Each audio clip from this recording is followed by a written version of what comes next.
We tend to think that the beauty, mystery, and majesty of Stahls is contained to four wheels, but the truth is, that's only half the experience, because throughout the collection resides a symphony of sound that can best be enjoyed here in the music room, where you will find a vast collection of... Hold it, sport.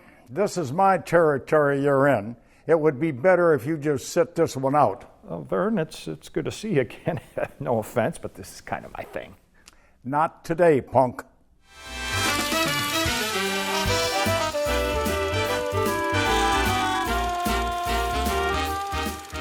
A world of wonder, where fantastical music machines provide the soundtrack for a tantalizing stroll through history.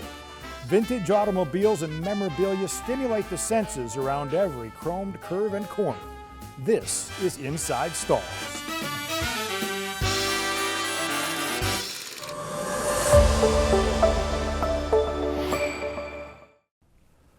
Anybody see Vern? Okay, maybe he's taking his nap.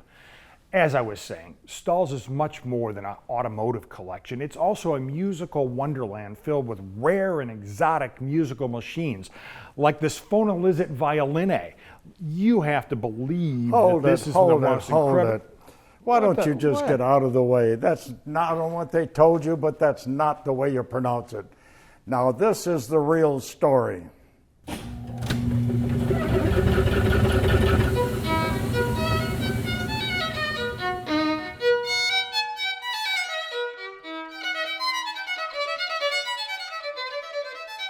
This is a Phonolist Violina machine. This machine was made by the Hupfeld company in Leipzig, Germany, and it was made in 1915.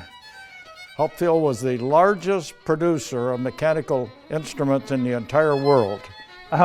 Look, if you don't mind, I'm kind of on the clock here. I bet you don't even know where this thing came from. Yes, I do. It came from Cleveland in 2010 and was owned by Vince Avente, the founder of Century 21. Oh, okay. This is a Model A. There are very few of these Model A's left in existence. There's a Model B that's just like it except for the cabinetry. Between the two models, there were 10,000 of these made. The B model is a mahogany model, much fancier than this one, but the operation still is the same in both models. This machine started as a piano. It was, the things were added to it. It is vacuum and electric powered. The vacuum is applied to a bar here, and a paper roll goes over that bar that's perforated. The bottom row of holes played the piano, the top row of holes played the violins. You won't necessarily see the keys move, but the hammers still hit the strings the same way. The violins, on the other hand, are all vacuum controlled and with an electric bow that spins up here. The bow has 1,350 of these steel pins with the horsehair strung between it behind it. The violins only play a single string. They are tuned to A, D, and E strings, and they move in and out of the bow this way, and the left-hand fingering is done mechanically with these arms that are connected to these bellows back here.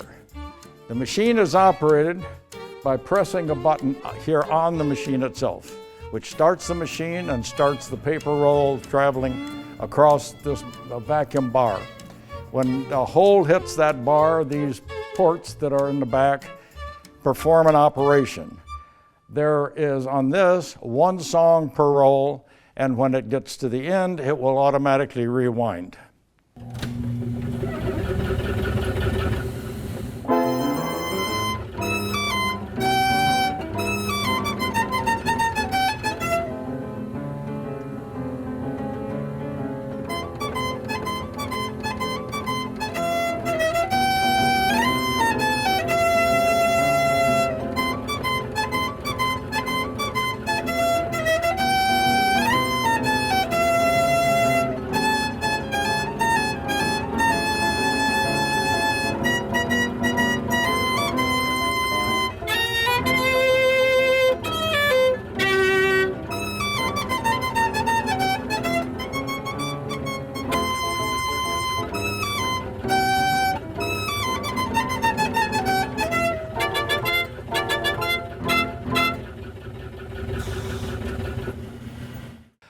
Before you could put a quarter in a jukebox, there was the Phonolist Violina. Once upon a time, these were commonly found in restaurants, lounges, and lobbies, and wherever people tended to congregate.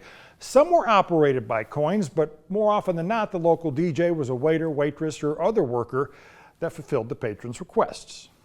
How'd I do, Vern? Not bad, kid.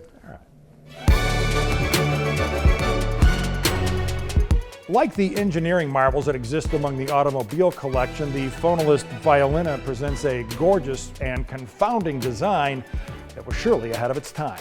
It also features several musical selections, enough to satisfy anyone's taste, from waltzes to marches, folk songs, and the latest hits. It even features Vern's favorite, hip-hop. Yeah, boy. Yeah, boy. Yeah, boy. The bottom half of the Phonolist Violina was no slouch either. It mimicked the playing of master pianists and combined with virtuoso violins provided a symphony of sound that enthralled admirers and music lovers alike. Names like Shelby, Duesenberg, DuPont, and Ford are featured prominently among Stahls' automobile collection, but inside the music experience, Ludwig Hupfeld stands alone. In 1925, a maintenance disaster and a forced merger clouded Hupfeld's future. And by 1926, the last Phonolist Violina had been made.